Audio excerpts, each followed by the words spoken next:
ইয়াজিদের প্রশংসা যে মৌলবীরা করে, ইয়াজিদকে ভালো সাজাইতে যারা চায় তারা সত্যিকারের কিতাব এখনো পড়তে পারে নাই বন্ধু।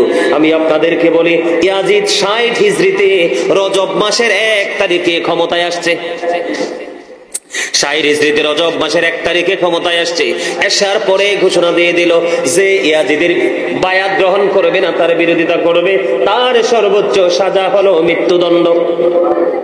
নাউজুবিল্লাহ বলেন না কেন?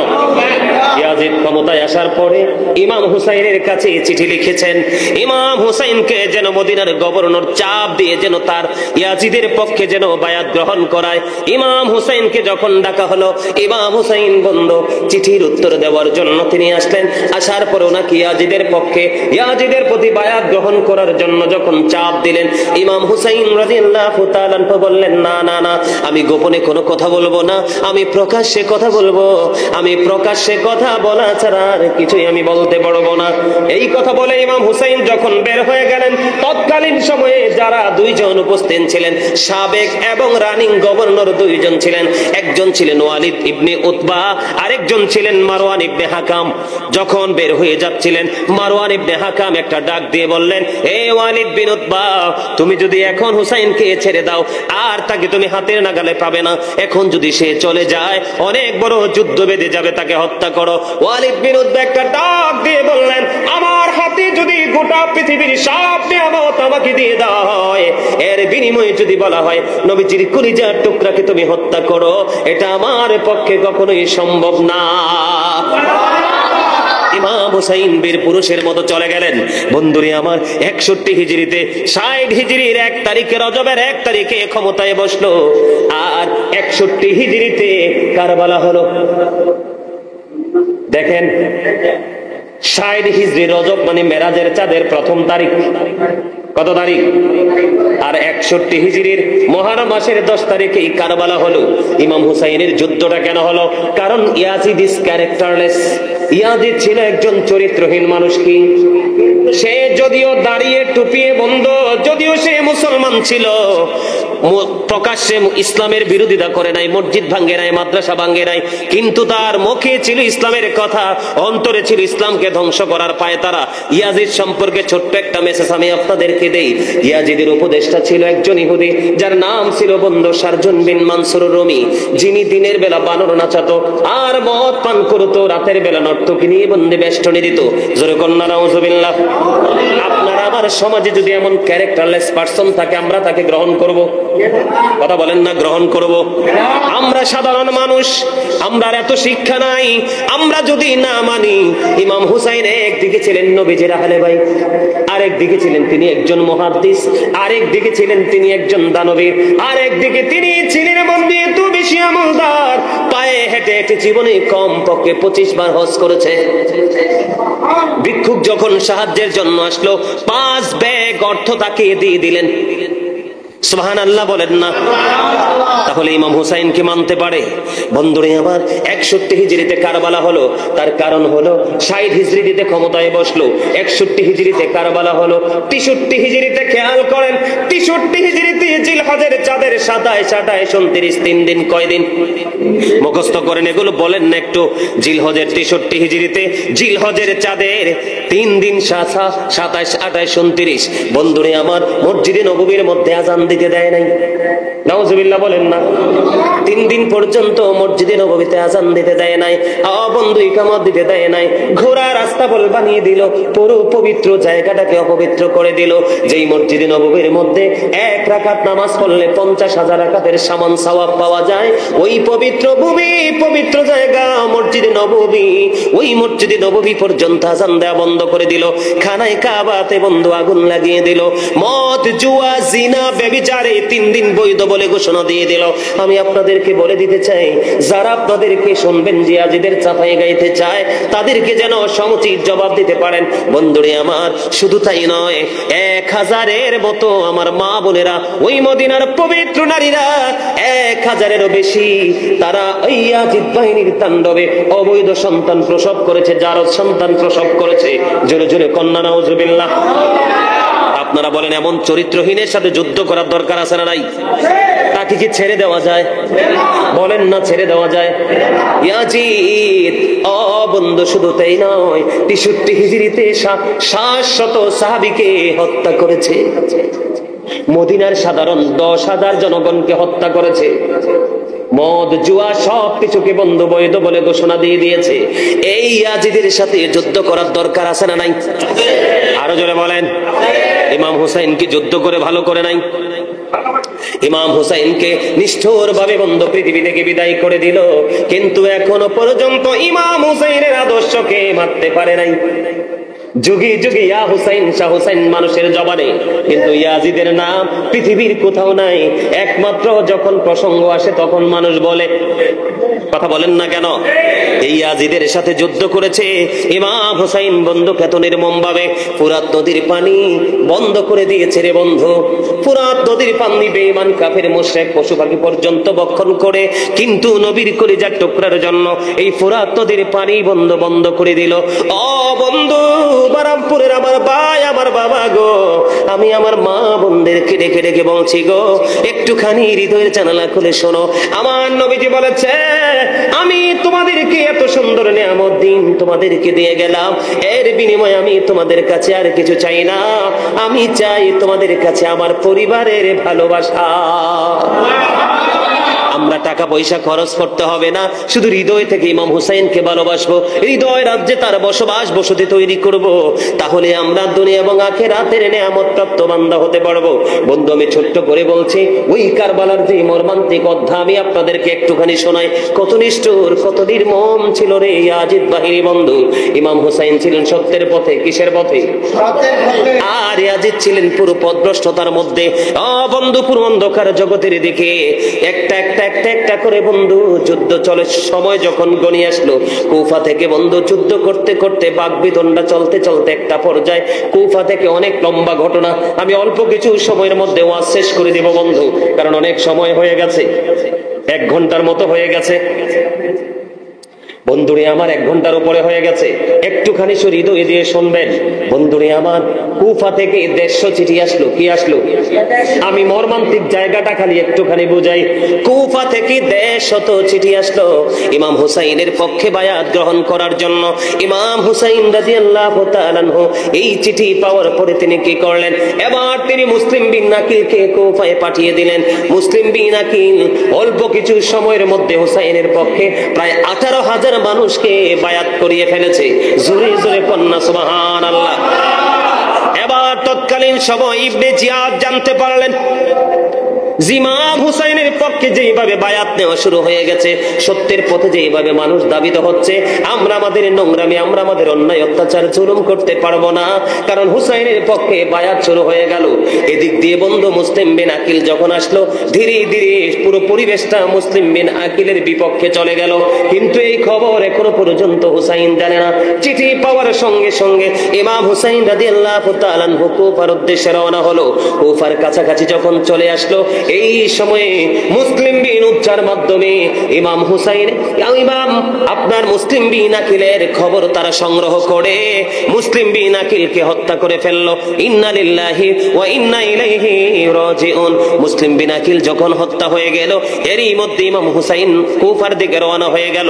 বন্ধুরে আমার, ইমাম হুসাইনের কাছে খবর চলে আসলো মুসলিম বিন আকিলকে ইয়াজিদ বাহিনী নির্মম ভাবে শহীদ করে দিয়েছে। আপনি ফিরে যান, আপনি ফিরে যান। ইমাম হুসাইন একটা ডাক দিয়ে বললেন, না না না, আমি আর ফিরবো না, আমি সত্যের পথে লড়াই করে প্রয়োজনে শহীদ হয়ে যাব, তারপরেও মিথ্যার কাছে আমি মাথা নত করবো না। এবার ইমাম হুসাইন চলে আসলো। আস্তে আস্তে আস্তে আস্তে বন্ধু কুফার ময়দানে চলে আসলো। ইয়াজিদ বাহিনীর পক্ষ থেকে সবচেয়ে বেশি শক্তিশালী পুরুষ যিনি ছিল, তার নাম হলো হুর। এবার হুর ইমাম হুসাইনকে ডাক দিয়ে বললেন, ও আলী মুকাম, আমি তো ইয়াজিদ বাহিনীর পক্ষ হয়ে আপনাকে কুফা পর্যন্ত নিয়ে এসেছি, এই নির্মম জায়গা পর্যন্ত আপনাকে নিয়ে এসেছি। এখন আমার মনে হয়েছে আমি বড় ভুল করেছি, বড় অন্যায় করেছি। আপনি হলেন রাসূলের কলিজার টুকরা, আপনাকে আমি ইয়াজিদ বাহিনীর কবলে এনে দিয়ে ভুল করেছি। এই মুহূর্তে যদি আমি তওবা করে, আমার আল্লাহকে আমার তওবাটা কবুল করবে। দেখেন তার নসিবটা কত খুশনসিব। ইমাম হুসাইনের পক্ষে কথা বলে শেষ সময় এসে তওবা করে জান্নাতি হয়ে গেল, অথচ ইয়াজিদ বাহিনীর পক্ষ হয়ে তাকে বন্ধু নিয়ে আসলেন। এবার কি করলেন? ধীরে ধীরে ধীরে ধীরে বন্ধু বলতে লাগলেন। এবার ইমাম হুসাইন বললেন, তুমি যদি সত্যিকার অর্থে তওবা করো, ভালোবাসে আমার আল্লাহ তওবা কবুল করে নিবে। সঙ্গে সঙ্গে এবার বন্ধু হুরকে ইমাম হুসাইন বললেন, তুমি নেমে আসো। কই না না না, আমি নেমে আসবো না গো। কেন নেমে আসবে না? কারণ আমি তো আপনাকে এই শত্রুদের কবলে নিয়ে এসেছি। আমি আপনার পক্ষ হয়ে সবার আগে যুদ্ধ করে শহীদ হয়ে আমার লাশ আপনার কদমে যাবে, আমার সুস্থ দেহ নয়। জোরে জোরে সুবহানাল্লাহ। আপনাদের কাছে ভালো লাগে না? এগুলো তো শিক্ষা। আপনি বাস্তব জীবনে এগুলো বাস্তবায়ন করবেন। আপনার সাথে কি অন্যায় করলে তারা 10 জন হোক, আপনি একজন হবেন, কিন্তু আপনি একজনই সত্যের পক্ষে দাঁড়িয়ে যাবেন। ঠিক কিনা বলেন? এটাই তো হুসাইনের শিক্ষা। ইয়াজিদ বাহিনী ছিল 22,000-এরও বেশি। কত? 22,000-এরও বেশি। আর হুসাইনি কাফেলা ছিল মাত্র 72 জন, ছোট বড় মিলাইয়া। কতজন? কিন্তু তারা কি পিছপা হয়েছে? আর এটা তো মুমিনের জন্য শিক্ষা। মুমিন জীবন দিবে তো অন্যায়ের কাছে আপোষ করবে না। এটাই তো শিক্ষা। কথা বলেন না কেন? আমরা তো এখান থেকে শিখবো ইসলামকে কিভাবে আবার পুনরায় পুনর্জীবিত করা যায়। আমরা সেই ট্রেনিং এখান থেকেই নিব, তাই কি না? হ্যাঁ, कत्ले हुसैन असल में मर गया जिद है, इस्लाम जिंदा होता है हर करबला के बाद। এবার কি করলেন? ধীরে ধীরে একটার পর একটা শহীদ হয়ে হয়ে বন্ধু নবীর হারে বাইত একক যুদ্ধ শুরু হয়ে গেল। কি অনেক কথা কিন্তু এখানে বাকি আছে। মর্মান্তিক জায়গাটা শুধু একটুখানি শোনেন। ইয়াজিদ বাহিনীকে চেনার জন্য, ইমাম হুসাইনকে চেনার জন্য দুইটা রাস্তায় জানা দরকার। ঠিক কিনা বলেন? এবার কি করলেন? একক যুদ্ধ বন্ধু শুরু হয়ে গেল। কারবালার ময়দানে একেবারে যুদ্ধের সন্নিকটে চলে আসলো। আসার পরে এবার কি করলেন? বন্ধু সর্বপ্রথম হুসাইনের পুত্র আলী আকবর বের হয়ে গেল। বাবা বাবা গো, আমাকে অনুমতি দাও, আমি যুদ্ধের ময়দানে যাই, আমি সত্যের পথের প্রতীক হয়ে যেতে চাই। এবার কি করলেন? চলে গেলেন। এবার আলী আকবর চলে গেলেন যুদ্ধের ময়দানে। যাওয়ার পরে বন্ধু এবার আলী আকবর অনেকক্ষণ যুদ্ধ করতে করতে করতে করতে এবার বন্ধু ক্লান্ত হয়ে গেলেন।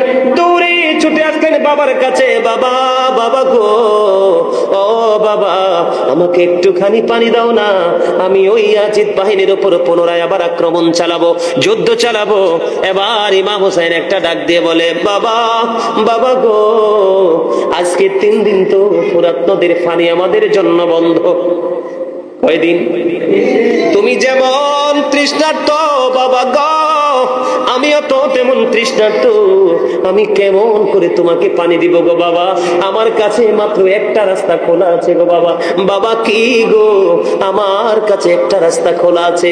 সেই রাস্তাটা হলো আমার যখন প্রয়োজন হতো, পানি তৃষ্ণা লাগতো, আমি আমার নানার কাছে, আল্লাহর প্রিয় হাবিবুল্লাহর কাছে যখন যাইয়ে বলতাম, নানা গো আমাকে একটু পানি দাও না, আমার নানা আমার দিকে নবীজির জিহ্বা মোবারক বের করে দিত। আমি জিহ্বা চুষে চুষে আমি পরিতৃপ্ত হতাম। বাবা, আমি তোমার দিকে আমার জিহ্বাটা বের করে দিলাম রে, তুমি আমার জিহ্বাটা চুষে তুমি পরিতৃপ্ত হও। কিন্তু বন্ধু, ছেলে যেমন তৃষ্ণার্ত, বাবাও তো তেমন তৃষ্ণার্ত। বাবা এবার কি করলেন? আলী আকবর বাবার জিহ্বাটা চুষলেন। চুষতে চুষতে এবার জিহ্বা চুষা শেষ করে আবার তিনি যুদ্ধের ময়দানে চলে গেলেন। যুদ্ধের ময়দানে গিয়ে বন্ধু আবার পুনরায় যুদ্ধ শুরু করলেন। হঠাৎ করে কারবালার ময়দান থেকে একটা আওয়াজ আসলো, বাবা বলে ডাক দিলেন। এবার হুসাইন চলে গেলেন। যাওয়ার পরে যাইয়া দেখলেন আলী আকবরের বুকের ভিতরে তীর। নাউজুবিল্লাহ বলেন না? আরে আরো জোরে বলেন না নাউজুবিল্লাহ।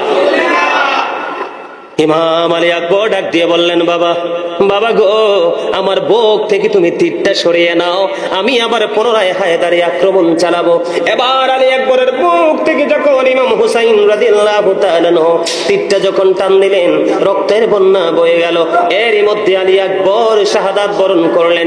ইন্না লিল্লাহি ওয়া ইন্না ইলাইহি রাজিউন। বন্ধুরে আমার, ইমাম হুসাইন কি করবে? সন্তানের লাশ বুকে জড়িয়ে ধরে নিজের কাঁধে উঠালেন। কাঁধে উঠিয়ে বন্ধু তাবুর কাছে নিয়ে আসলেন। তাবুর কাছে রেখে দিলেন। রেখে দেওয়ার পরে এবার হাসান রাদিয়াল্লাহু তাআলা আনহুর কলিজার টুকরা কাসিম রাদিয়াল্লাহু তাআলা আনহু বের হয়ে আসলো। চাচা চাচা গো, অনুমতি দাও না, যুদ্ধের ময়দানে ওই সত্যের পক্ষে লড়াই করে পথযাত্রী হতে চাই। এবার ইমাম হুসাইন কি করলেন? অনুমতি দিয়ে দিলেন। যুদ্ধের ময়দানে গিয়ে বন্ধু এবার কাসিম রাদিয়াল্লাহু তাআলা আনহু তিনি শাহাদাত বরণ করলেন। চাচা কি করবে? ওনার হাতেও কিছু করার নাই, শাহাদাত হওয়া ছাড়া, ঠিক কিনা বলেন? বন্ধুরি আমার, এবার কি করলেন? ওই ওনার লাশটা নিয়ে আবার তাবুর কাছে এনে রেখে দিলেন। তাবুর কাছে রেখে দেওয়ার পরে ইমাম হুসাইন যখন বসে রইলেন, ঠিক এই মুহূর্তে হযরতে আলী আসগরীর বুকের দিকে তীর নিক্ষেপ করে ওই আলী আসগর, ছোট্ট আলী আসগরকেও শহীদ করে দেয়। জোরে জোরে কন্যা নাউজুবিল্লাহ, ইন্না লিল্লাহি ওয়া ইন্না ইলাইহি রাজিউন। ধীরে ধীরে ধীরে ধীরে বন্ধ আহলে বাইতের একক যুদ্ধের পালা শেষ হয়ে গেল। এবার সর্বশেষে একজন হলো নবীজির কলিজার টুকরা ইমাম হুসাইন। এবার তিনি যুদ্ধের ময়দানে যাবে, কিন্তু ইয়াজিদ বাহিনী তারা পৃথক পৃথক ভাবে হামলা করার জন্য ভয় পাচ্ছে। যুদ্ধের ময়দানে যখন চলে গেলেন, যুদ্ধ করতে করতে করতে করতে করতে করতে বন্ধু এমন একটা পর্যায়ে চলে আসলো, এমন একটা পরিস্থিতি তৈরি হয়ে গেল, চতুর্দিক দিয়ে বন্ধু আক্রমণ চালালো। আক্রমণ করতে করতে এবার ইমাম হুসাইন একটা ডাক দিয়ে বললেন, এখন কি নামাজের সময়? কই হ, এখনই নামাজের সময়। নামাজের সময় বলতে দেরি, কই আমাকে একটুখানি সময় দাও, আমার জীবনের শেষ সেজদাটুকু আমার মালিকের কদমে আমি দিয়ে যেতে চাই। জোরে জোরে কন্যা সুবহানাল্লাহ। এইটা আমাদের জন্য শিক্ষা কিনা বলেন?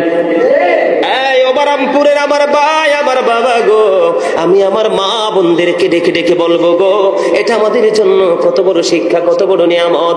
এই শহীদ হয়ে যাবে কিছুক্ষণের জন্য, কিছুক্ষণের মধ্যে পৃথিবী থেকে চিরনিদ্রায় চলে যাবে, কিন্তু আমার মালিকের কদমে সেজদা ছাড়ে না। আর আমরা পৃথিবীর কাজের অজুহাতে কত নামাজ ছেড়ে দেই, ঠিক কিনা বলে? আমরা কি হুসাইনি কাফেলার সদস্যের অন্তর্ভুক্ত হতে পেরেছি? কথা বলেন না, হইতে পেরেছি? হতে পারিনি। যদি হুসাইনি কাফেলার লোক হতে চায়, তাহলে অন্যায়ের বিরুদ্ধে প্রতিবাদ করতে হবে, সময় মতো নামাজ পড়তে হবে। বন্ধু, কেউ সাহায্য চাইলে তাকে হাত বাড়িয়ে দিতে হবে। বন্ধু, নবীর আদর্শ, নবীর সুন্নাহ, ইসলামের বিধানকে পুনরায় আবার জীবিত করার জন্য আপ্রাণ চেষ্টা করে মানুষকে পুনরায় পুনরুজ্জীবিত করতে হবে, ঠিক কিনা বলেন? বন্ধুরে আমার, এবার কি করলেন? নামাজ যখন শেষ হয়ে গেল, নামাজটা শেষ হইতে দেরি, এবার সীমার এসে ইমাম হুসাইনের বুকের উপর বসলো। বসতে দেরি রে, এবার ইমাম হুসাইন একটা ডাক দিয়ে বলল, সীমার, সীমার তোর বুকের জামাটা খোল রে, আমি একটুখানি তোর বুকখানা আমি একটুখানি দেখবো। এবার সীমার কি করলেন?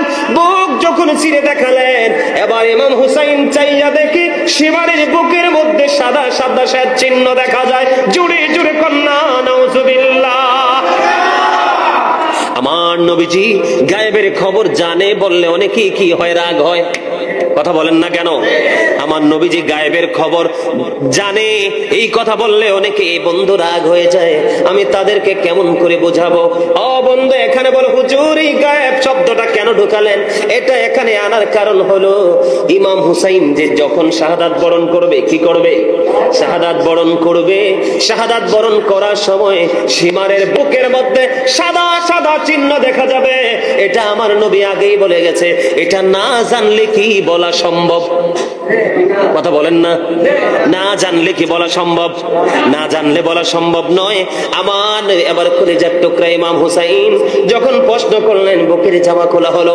বুকের জামা খোলার পরে বন্ধু চাইয়া দেখলেন ওই সীমারের বুকের মধ্যে সাদা সাদা চিহ্ন দেখা যায়। শুধু এখানে এখান্ত নয়, আমার নবীজি পৃথিবী থেকে যাওয়ার আগে উম্মে সালমাকে এক মুষ্টি মাটি দিয়ে বলে গেলেন, এই মাটিগুলো যত্ন করে রেখে দাও, যেদিন দেখবা ওই মাটিগুলো রক্তে লাল হয়ে গেছে, সেই দিনই মনে করবা আমার কলিজার টুকরা শহীদ হয়ে গেছে।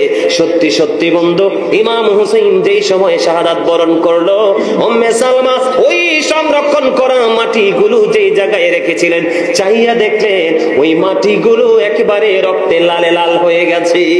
জোরে জোরে কন্যা সুবহানাল্লাহ। এখানে কি নবীজি গায়েবের খবর জানে? এটা প্রমাণিত কিনা? এটা কি অস্বীকার করার সুযোগ আসেনি? বন্ধুরে আমার, এখানেই শুধু ক্ষান্ত নয়, এবার কি করলেন? সীমার বুকের উপর চেপে বসলেন। এবার সাদা সাদা চিহ্ন দেখে ইমাম হুসাইন একটা ডাক দিয়ে বললেন, রে সীমার, তুই বুঝি সেই বদকিসমত, তোর নসিব বুঝি বদনসিব রে। আমার নবীজি, আমার নানা জানিয়ে গেছে, সাদা সাদা কুকুরগুলো আমার বাগানটা হরণ করে নিয়ে যাবে। জোরে জোরে বলুন নাউজুবিল্লাহ। বন্ধুরে আমার, এবার বন্ধু ইমাম হুসাইন শাহাদাত বরণ করলো। দেহ মোবারক একদিকে, মাথাটা একদিকে। ইয়াজিদ বাহিনী ইমাম হুসাইনকে শহীদ করে শুধু ক্ষান্ত নয়, ওই মরুভূমির ওই উত্তপ্ত রুদ্রের মধ্যে বন্ধু দুলা বালিতে ঘোড়া দ্বারা তাদের এই পবিত্র মাথাগুলো পদদলিত, বডিগুলো পদদলিত করিয়াছেন। জোরে জোরে বলেন না নাউজুবিল্লাহ। বন্ধু এই কথাগুলো, এই কিতাব আমি জীবনে কতবার পড়েছি বন্ধু, দেখলেই বন্ধু কলিজাটা ছিঁড়ে যায়, কলিজাটা ছিঁড়ে যায় রে। এই হুসাইন এমন একটা নাম, এটা একটা নাম নয় বন্ধু, এটা একটা ইতিহাস। এটা শুধু নাম নয়, এটা একটা কুল কিনারাহীন এক মহাসমুদ্র বন্ধু। ওই ইমাম হুসাইনকে নিয়ে লেখে, ও বন্ধু লিখতে লিখতে গোটা পৃথিবীর গাছগুলো যদি আপনি কলম বানিয়ে ফেলেন, কলম শেষ হয়ে যাবে। হুসাইনকে নিয়ে লেখা বন্ধু শেষ হবে না। যদি সমস্ত পৃথিবীর পানিকে কালি বানান, কালি শেষ হয়ে যাবে, লেখা শেষ হবে না। কারণ এটা একটা আদর্শের নাম, ঠিক কিনা বলা? এটা কিসের নাম বন্ধু? আমি আপনাদেরকে বলে দেই, ইমাম হুসাইন শহীদ হইতে দেরি রে। ও বন্ধু, আকাশটা এমন হয়ে গেছে, ঘোর অন্ধকার। মনে হয়েছিল যখন সাথে সাথে কিয়ামত কায়েম হয়ে যাবে। যখন ইমাম হুসাইন শাহাদাত বরণ করলো, সিরিয়ার যে কোনো পাথর সরালে বন্ধু পাথরের নিচ থেকে রক্ত প্রবাহিত হতো। যখন ইমাম শহীদ হয়ে গেল, ওই বাইতুল মুকাদ্দাসের ঝুলন্ত পাথর থেকে তাজা রক্ত বন্ধু প্রবাহিত হতে লাগলো। আসমান কাঁদলো, জমিন কাঁদলো, আকাশ কাঁদলো, বাতাস কাঁদলো, এমনকি জিন জাতিরা পর্যন্ত কেঁদেছে রে। ইমাম হুসাইনের শাহাদাত কেউ মেনে নিতে পারে নাই। এমন ভাবে নির্মম ভাবে, নিষ্ঠুর ভাবে কোন বেঈমান কাফেরও কাউকে হত্যা করে না, এমন ভাবে ইমাম হুসাইনকে বন্ধু শহীদ করে দিল। ও বন্ধু, শুধুমাত্র পৃথিবীর জন্য, দুনিয়ার জন্য। কিসের জন্য? আমি আপনাদেরকে শুরুতেই বলেছিলাম এই দুনিয়াটা একটা ধোঁকা। সূরা আলে ইমরানের 185 নম্বর আয়াত থেকে মনে আসেনি? আমি বলেছিলাম না ফার্স্ট টাইমে? আমি আপনাদেরকে কেন বললাম ধোঁকা? এই কারণে বন্ধু বলেছি ধোঁকা। আপনি দেখেন ইয়াজিদ এই পৃথিবীর জন্য কত কষ্ট, এই ইমাম হুসাইনকে, আহলে বাইতকে ধ্বংস করে দিল। আপনারা জানলে অবাক হবেন, ইমাম হুসাইনের শাহাদাতের পরে ইয়াজিদ পৃথিবীর বুকে মাত্র 2 বছর 8 মাস, মতান্তরে 3 বছর 8 মাস বেঁচে ছিল। একটা মানুষের জীবনে 2 বছর তথা 3 বছর 8 মাস একটা সময় নি বলেন? শুধু পৃথিবীর জন্য। আজকে ইয়াজিদের কবর কোথায় কেউ জানে না, ইয়াজিদের নামে কেউ পৃথিবীর বুকে নাম রাখে না, কিন্তু নবীর কলিজার টুকরা হুসাইনের নাম বন্ধু পাড়ায় পাড়ায়, ঘরে ঘরে, কিনা বলেন বন্ধু? ইমাম হুসাইনের পবিত্র মাজার শরীফ জিয়ারত করতে মানুষ পাগল পারা হয়ে যায়, ছুটে যায়, কিন্তু ইয়াজিদের নাম মানুষ ভুল করেও মনে নেয় না। তো মুহররম আসতে শুধু একটু কথার প্রসঙ্গে বলতে হয়, কথা বলেন না কেন? ইয়াজিদ বাহিনী এত নষ্ট, ইয়াজিদ বাহিনী এত দুষ্ট বন্ধু। ইমাম হুসাইনের মৃত্যুতে এমন দেখা যেত, আকাশের দিকে তাকালে এমন দেখা যাইতো, মনে হইতো যেন একটা তারকা একটা আরেকটা তারকাকে আঘাত করছে। এমন অবস্থা ছিল রে, বর্ণনা করে শেষ করা যায় না বন্ধু। আমি সেই দিকে আর যাই না। ইমাম হুসাইন যখন শহীদ হয়ে গেল, মাথা মোবারক আলাদা হয়ে গেল, এখন ইয়াজিদ থেকে পুরস্কার লাগবে কি লাগবে না? লাগবে তো। দামেস্কের উদ্দেশ্যে রওনা হয়ে গেল। যাইতে যাইতে যাইতে যাইতে হঠাৎ বন্ধু রাস্তার মধ্যে দেখলেন সূর্য তার আপন গন্তব্যে চলে গেল, সন্ধ্যা ডানা মেরে দিল, আর সামনের দিকে আগানো যায় না। এবার কি করলেন? ও বন্ধু, একটা জায়গায় ইয়াজিদ বাহিনী তারা কি করলেন? একটা জায়গায় তাঁবু গেড়ে অবস্থান করলেন। পাশেই ছিলেন এক খ্রিস্টান পাদ্রীর বাসস্থান। এই খ্রিস্টান পাদ্রী কি করলেন? যখন জানতে পারলেন রাসূলের কলিজার টুকরা ইমাম হুসাইনের লাশ পবিত্র মাথা নিয়ে যাচ্ছে ইয়াজিদের কাছে পুরস্কারের জন্য, তখন ওই খ্রিস্টান পাদ্রী তিনি কি করলেন? কয়, আমি তোমাকে দৌড়ে ছুটে আসলেন ইয়াজিদ বাহিনীর কাছে, এসে বললেন, আমি তোমাদেরকে 10,000 দিরহাম দিব। কত দিরহাম? 10,000 দিরহাম দিব, শুধু একটি রাত্রের জন্য ওই ইমাম হুসাইনের মাথাটা শুধু আমাকে দাও। দেখেন ইয়াজিদ বাহিনী পৃথিবীর কত লোক ছিল, কত লালসা ছিল। সঙ্গে সঙ্গে একটা রাত্রির জন্য 10,000 দিরহামের বিনিময়ে কি করলেন? ওই ওই মাথাটা দিয়ে দিলেন। এবার খ্রিস্টান পাদ্রী কি করলেন, ওনার বাড়িতে নিয়ে ঘরে নিয়ে ওই পবিত্র নূরানি মাথাটাকে সুগন্ধযুক্ত পানি দিয়ে সুন্দর করে বন্ধ ধুইলেন। ধোয়ার পরে সুগন্ধি লাগাইয়া অত্যন্ত সুন্দর একবার উঁচু জায়গায় রেখে দিলেন।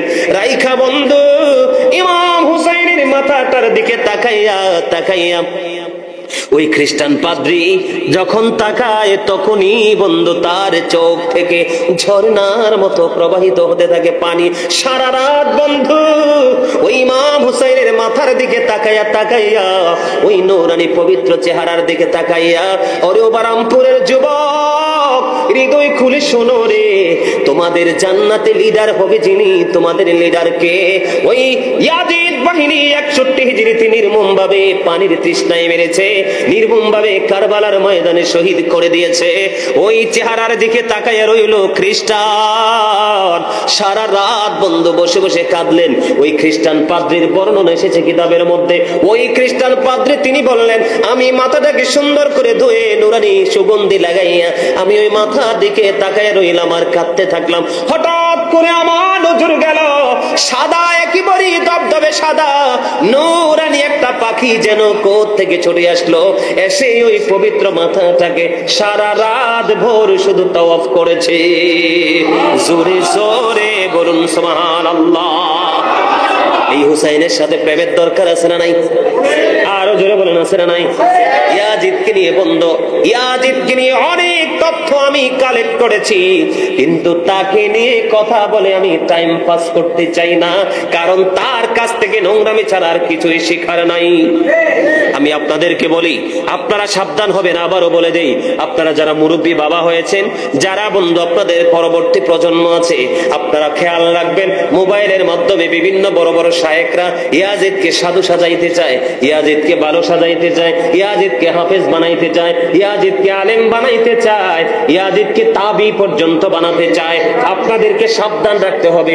ইয়াজিদের বিন্দু পরিমাণ প্রশংসা যদি কারো জবানে শোনেন, মনে রাখতে হবে এটাই আমাদের ইসলাম ও মুসলমানের বড় দুশমন। ঠিক না ভাই? ঠিক বুঝতে পারছেন? মেনে নেওয়া যায়? হত্যা কেউ মানতে পারে? মদ খাওয়া, ইয়াজিদ তো মদ পান করতো, তার দল মদ পান করতো। তার যে উপদেষ্টা ছিল একজন ইহুদি, যার নাম ছিল শারজুন বিন মানসুর রুমি। মদ সম্পর্কে আল্লাহ কোরআনে বলেছেন, ইন্নামাল খামরু ওয়াল মাইসিরু ওয়াল আনসাবু ওয়াল আজলাবু রিজসুম মিন আমালি শাইতান। এখানে মদ শব্দটা আসছে কিনা? মদ এটা ঘৃণ্য বস্তু, শয়তানের কাজ, হারাম। হযরত আলী রাদিয়াল্লাহু তাআলা আনহু বলেছে, কোন দরিয়ার মধ্যে যদি একটা ফোঁটা মদ পড়ে, এই মদ পড়ার পরে যদি দরিয়ার পানি শুকিয়ে যায়, ওই দরিয়াতে যদি ঘাস জন্ম হয়, আমি কোনোদিন এই দরিয়ার ঘাস আমি আমার পশুকে খাওয়াবো না। জোরে কন্না আলহামদুলিল্লাহ। আবার কত ভয়ঙ্কর মদ, খেয়াল করছেন?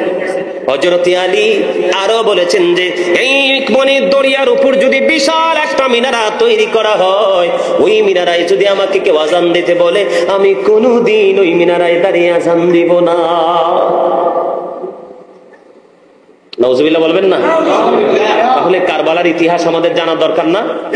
এখানে একটা জিনিস, ইমাম হুসাইন সত্যের পথে থেকে লড়াই করেছে, জীবন দিয়েছে, তারপর মিথ্যার কাছে মাথা নত করে নাই। সম্মানিত উপস্থিতি, আগামী দিনটা বড় নিয়ামতের দিন। আজকে যারা এই প্রোগ্রামে যুক্ত হতে পারেন নাই, তারা আগামীকালকে যদি কোনো ভিক্ষুক পান, সাহায্য করবেন। আমি আর আলোচনা লম্বা করতে চাই না, অনেক আলোচনা হয়ে গেছে। একটু মিলাদ পড়বো, কিয়াম করবো, মুনাজাত দিব, ঠিক আছে? আপনারা অনলাইন থেকে, আমি আগামীকালকে কারবালার আরেকটা অংশ নিয়ে আলোচনা করব, তারপরের দিন আরেকটা অংশ নিয়ে আলোচনা করব, কারণ প্রতিদিন তো পুরোটা নিয়ে আলোচনা করা যায় না। তবে আপনাদেরকে দাওয়াত দিয়ে যাই, সবার বাড়িতে কিন্তু মোবাইল আছে না? আপনাদের নাতি থাকুক, ছেলে থাকুক, যাকেই বলেন যে গাজী সুলাইমান হুজুরের যদি ভালো লেগে থাকে, এটা প্রেশার না যে ওনার কারবালার যে ওয়াজগুলো আছে এগুলো আমাকে এনে দাও অথবা ডাউনলোড করে দাও। ওনাকে আল্লাহ কেমন ভালোবাসতেন, উনি কিভাবে আমল করতেন, উনি আমাদেরকে কি ওসিয়ত করে গেছেন। শোনেন, ইমাম হুসাইন এমন একটা আদর্শ, উনি যখন শহীদ হয়ে যাবে, মানে যুদ্ধ পুরোপুরি ভাবে শুরু হয়ে যাচ্ছে, উনি ওনার সঙ্গীদেরকে সবাইকে বলেছেন, তোমরা সবাই সবার গন্তব্যে ফিরে যাও। কি করো? এটা কিন্তু বড় শিক্ষা। তোমরা কি করো?